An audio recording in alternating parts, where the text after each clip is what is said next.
How are you? How's the day going? Good. Good? You know, I think this is where you need to go very selfish and specific. Obviously, it's unlikely that you're here without some solid level of context of who I am in theories. I think this is where we can get very, very, very detailed. So go very, very, very selfish with the question. And we'll see how many times we can go around. If you're selling self-published books and digital courses, you're limiting the upside of your speaking career because you're doing sales over brand. The reason I'm one of the highest paid speakers is because all of you are so bought into me because I don't sell you $1,000 thing that you will do something like this or you will pay $2,000 to get a ticket to a big, so one of the things to think about, it's your business. You have options. You have more like what I had, which is you have economics in the business that are doing well. I would tell you to not monetize your audience for as long as you possibly can, because that's going to build more economics in the back end. What I do. Yeah. I only build brand because I'm not selling it. I'm going to use it. Now, the one caveat to that is you need enough sales so you don't go out of business in your ideological marathon, right? But as much as you can build on brand always pays. The reason Tommy Hilfiger and Fila are back on 15-year-olds' bodies is because it's a brand. It wasn't because they had good sales. Brand, always brand. That's why Transformers and Spider-Man and Aquaman and Wonder Woman open. One of the reasons people don't scale well is they don't even realize it. You might not even realize your subconscious, we talk about subconscious bias for like female minorities. There's subconscious bias as an operator. You get the high that you're so good at everything, you actually don't want to hire somebody to do something that does it better than you. Or you love doing it. You love knocking on the doors, so you don't want to let somebody do that while you make a podcast. But scaling a business comes at two very important traits. One, humility. And two, patience. Also auditing your fucking 24 hours. Yeah. So if you're sleeping 6, 7, 8, 9 hours, what are you doing the rest of the time? And what do you need? You might say, Gary, cool, I've listened to all your shit, but I need 3 hours a night of Netflix. That's how I decompose. I'm like, mazel tov. Then let's go back to your 8 hours that you work. What are you doing every minute? That's where this has gotten so, the reason I can do, it's scary to me how lazy I think the 29-year-old me is. And he was a workaholic. It's not that I try any harder, it's that I'm dramatically more efficient. It's a game of, and this is for a lot of you, scaling is predicated on your ambition versus what you're interested in your lifestyle at that current moment. The reason I'm great at scaling is I don't want anything fancy.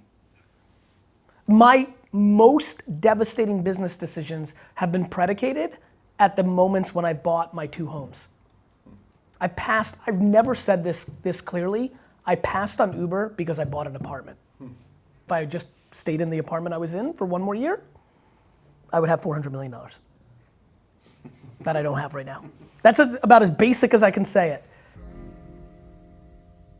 You should be producing an ungodly amount of LinkedIn content in whatever form of communication comes most naturally to you. Written, audio, or video. I couldn't be more bullish on LinkedIn as a content B2B place. Couldn't. I'm obsessed with it. It's grossly underpriced. The ads are expensive-ish, because they have a floor. They don't do what Google and Facebook does, which starts at the bottom. They have a cost on the CPM. But organic traction is real. Just putting your LinkedIn profile that puts out content, URL, in your email signature as somebody who emails a lot is enough of a match to start your LinkedIn content career. Everyone's like, Facebook doesn't work anymore. I'm like, no. The ad that was working for you has been saturated and it's costing you more and converting less because the people that would convert on the first thing have converted and the feed's getting more competitive. You need to make more content. This feed is busy. If it's not contextual, it's not getting consumed. You can literally be like, hey, are you a 42-year-old woman? And run it against 42-year-old women. It is crazy. You will scale from 800 to 2 million pretty quickly if you get Facebook and Instagram ads right. And the way you do that is literally your fucking phone. Video after video after video. Now you've made it, notice how my framework works so well for you. Now that you're all in on you, you fucking can do it on the FaceTime. You don't need shit. You don't need D-Rock. You fucking like, hey Atlanta, I'm coming through. Hey Atlanta Falcon fans, I'm coming through. Running against Atlanta Falcon fans. Guys, buying ads for everyone is real.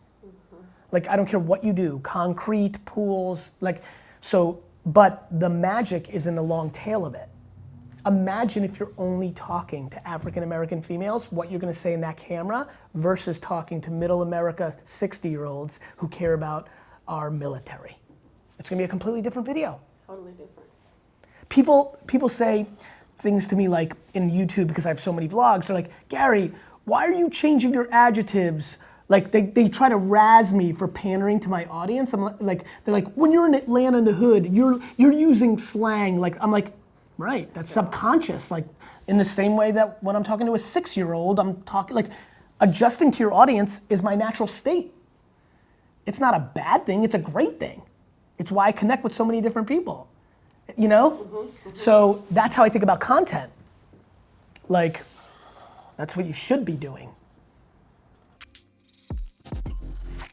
When Seinfeld's the #1 show on television, you run commercials.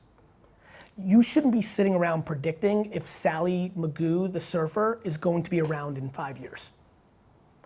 You should buy her when she's underpriced attention. If you tell me that the 3-5 million people are so underpriced based on your budget and based on what you or us thought the value of that post was or video content, well then I'd be like, let's do it. Right. To me, it's a buy. It's like, do you buy 1 home or 3 homes? Well, if you can buy 3 homes for 1/100th of the value of that home, if you can buy a $400,000 home for $1,000, they want to sell you that home for $1,000, and you have to buy all 3 of their homes that are worth $400,000, but you're paying $3,000. You buy those 3 homes and figure it out later. That's how I think about influencers. Right. There's micro influencers that aren't worth their fucking $80 for their little photo. Oh, yeah, totally. And then there's people that are, you know, the holy grail is creating an influencer team that understands how to work with 7 billion people and understand if they're a good deal or not and make that deal. That's how I think about it. That is my holy grail of influencer marketing. I can price every person on earth, and then when I speak to them, I can know if it's a good deal or not, and then I want to maximize my $100,000 on the $100,000 best buy because I bought $18 million worth of awareness for $100,000. Now that is fantasy land, but the closest you can get to that. So what does that mean? You start casting long, wide nets. You have 15 interns that work for free or minimum wage to DM everybody on earth and ask them how much they cost. Like, there's a lot of things you can then decide to do, but it is not an either or. Do we bet on these 3 people and they're gonna be 15 million followers versus, because you know, because you're doing it. It's not about how many followers. No.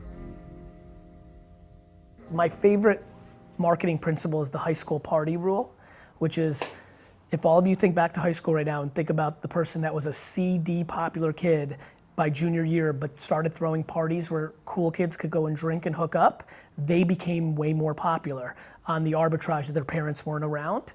That's basically how I think you should handle this. I think you should start a podcast and just interview the people that you actually want to do business with, and now you've won. Literally the entire, you sending an email with the title saying, I'd love to have you on our podcast to know your journey and thoughts of the current state of blank, are gonna get a hell of a lot more responses than, do you need to place a front-end developer? Now all of a sudden, you're the first person ever to say that Karen or Rick, the technology decision maker at a company, is worthy of a 45-minute podcast. They share that with their 13 friends on Facebook. It's also gonna be the fact that you're gonna be the first person they reach out to when they, like, literally, you host the party. That will work.